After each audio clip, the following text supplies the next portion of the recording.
오늘도 말씀과 기도로 이 자리에 오신 분들을 환영합니다. 오늘 본문 말씀은 욥기 7장 11절로부터 21절 말씀입니다. 극한 고통에서 주권자의 감시와 억압을 느낄 때 지금부터 본문을 읽겠습니다. 그런즉 내가 내 입을 금하지 아니하고 내 영혼의 아픔 때문에 말하며 내 마음의 괴로움 때문에 불평하리이다. 내가 바다니이까 바다 괴물이니이까 주께서 어찌하여 나를 지키시나이까. 혹시 내가 말하기를 내 잠자리가 나를 위로하고 내 침상이 내 수심을 풀리라 할 때에 주께서 꿈으로 나를 놀라게 하시고 환상으로 나를 두렵게 하시나이다. 이러므로 내 마음이 뼈를 깎는 고통을 겪느니 차라리 숨이 막히는 것과 죽는 것을 택하리이다. 내가 생명을 싫어하고 영원히 살기를 원하지 아니하오니 나를 놓으소서. 내 날은 헛것이니이다. 사람이 무엇이기에 주께서 그를 크게 만드사 그에게 마음을 두시고 아침마다 권징하시며 순간마다 단련하시나이까. 주께서 내게서 눈을 돌이키지 아니하시며 내가 침을 삼킬 동안도 나를 놓지 아니하시기를 어느 때까지 하시리이까. 사람을 감찰하시는 이여 내가 범죄하였던들 주께 무슨 해가 되오리이까. 어찌하여 나를 당신의 관역으로 삼으셔서 내게 무거운 짐이 되게 하셨나이까. 주께서 어찌하여 내 허물을 사하여 주지 아니하시며 내 죄악을 제거하여 버리지 아니하시나이까. 내가 이제 흙에 누우리니 주께서 나를 애써 찾으실지라도 내가 남아있지 아니하리이다. 본문 전체 이해와 본문 해석입니다. 어제 본문에서 욥은 자신의 고통을 토로했습니다. 그리고 고통당하는 인생이 허무하다 하는 표현을 했지요.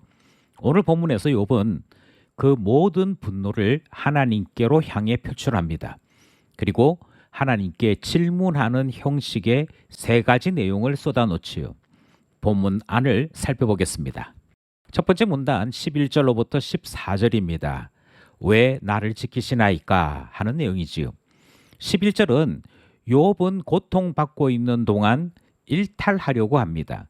고통이 얼마나 컸던지 평소의 모습으로는 견딜 수 없다 하는 것이고요. 이 일탈은 말이나 괴로움에 대한 토로를 자유롭게 하겠다 선언하는 내용으로 되어 있습니다. 13절에서 욥은 잠자리에서 위로를 얻기 원하고 수심을 풀고 싶다 하는 말까지 하지요. 그런데 왜 이와 같은 일이 일어났는고 하니 12절 14절에서 욥의 표현대로 하자면 주님이 매번 찾아오시고 자기 자신의 단 한순간도 놓치지 아니하시면서 그의 행동과 그의 마음을 지키시는 일을 행하신다 그렇게 표현하지요. 심지어 주님은 꿈에서도 찾아오십니다. 그리고 찾아오신 주님은 욥이 일탈로 인해 신앙의 자리를 벗어나는 일이 없도록 지키고 계시더라 그렇게 표현하고 있습니다. 그래서 욥이 질문하지요. 왜 나를 지키십니까? 그 질문이 있는 첫 번째 문단입니다. 둘째 문단은 15절로부터 18절입니다.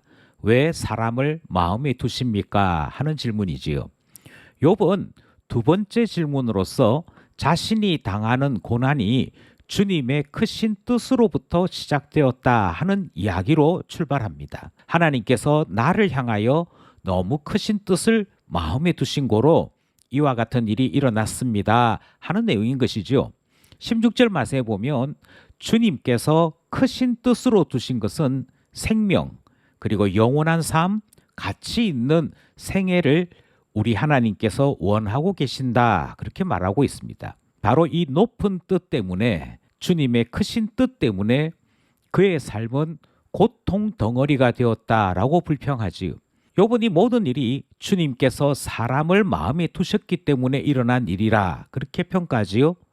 그래서 사람을 크게 만드시기 위해 권징도 하시고 단련도 하시는 주님의 모습이 나타났음을 고백하고 있습니다. 욥은 하나님께 질문하고 있는 것입니다. 왜 사람을 마음에 두십니까? 그 질문이 있는 둘째 문단이었습니다. 셋째 문단은 19절로부터 21절이지요. 왜 나를 놓지 아니하십니까? 라는 질문입니다. 욥은 자신을 향한 하나님의 특별한 관심에 대해 불평합니다.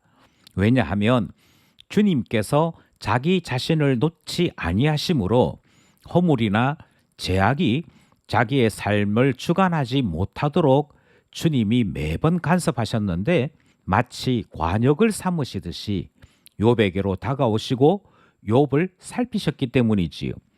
욥은 죽음을 향해 나아가고 있는 자기 자신에게 하나님의 특별한 관심이 필요하지 않다라고 이야기합니다. 그냥 나는 죽고 말 것이니 하나님은 저에 대한 일절의 관심을 다 끊으시고 놓아주십시오 하는 내용이 마지막 문단 내용인 것입니다. 왜 나를 지키시느냐 물었고, 왜 사람을 마음에 두시냐 물었고, 마지막으로 왜 나를 놓지 아니하시냐 묻는 욥의 질문이 있는 오늘 본문 말씀이었습니다. 기도하며 결단해 봅시다. 첫 번째 기도 제목은 욥은 하나님께서 왜 나를 지키시느냐 불평하고 질문하는 것을 보았습니다. 그러나 가만히 생각해 보면 주님께서 성령을 우리에게 부으시고 성령을 통하여 곁길로 갈 때, 잘못된 삶을 살아갈 때 우리에게로 오셔서 책망도 하시고 마음을 지켜주셨기에 그나마 우리 안에 믿음이 자리 잡을 수 있었음을 다시 한번 고백하게 됩니다. 그러므로 기도하기를 주님 우리 마음 더욱 지켜주셔서 곁길로 가지 않게 하소서, 위험에 빠지지 않게 하소서 기도하게 되는 것이지요. 둘째 기도 제목은 우리를 향한 주님의 높으신 뜻, 그것은 거룩하고 흠이 없는 하나님 백성 삼으시는 것입니다. 죄악에 익숙한 우리의 본성 때문에 주님의 높으신 뜻을 따르지 못할 때가 있는 우리이지만 언제나 우리는 주님의 뜻이 가장 좋은 일임을 고백하며 나아가게 됩니다. 주의 뜻에 합당하도록 우리를 이끌어 주소서 기도하게 되는 것이지요. 마지막으로 죄악으로 말미암아 죽을 수밖에 없는 죄인을 우리 하나님께서 놓치지 않으셨습니다. 어떻게 해서든지 붙잡으시기를 원했고 마침내 그 아들을 주사 십자가 사랑으로 생명 누릴 수 있게 해주셨습니다. 그러니 나를 놓치지 아니하시는 주님 때문에 생명 얻게 된 것이지요. 그러므로 기도하기를 나를 놓치지 마시고 영원히 붙잡아 주셔서 기도하게 되는 것입니다. 오늘도 말씀과 기도로 주 안에 살아가는 우리 모두 되기를 소원합니다.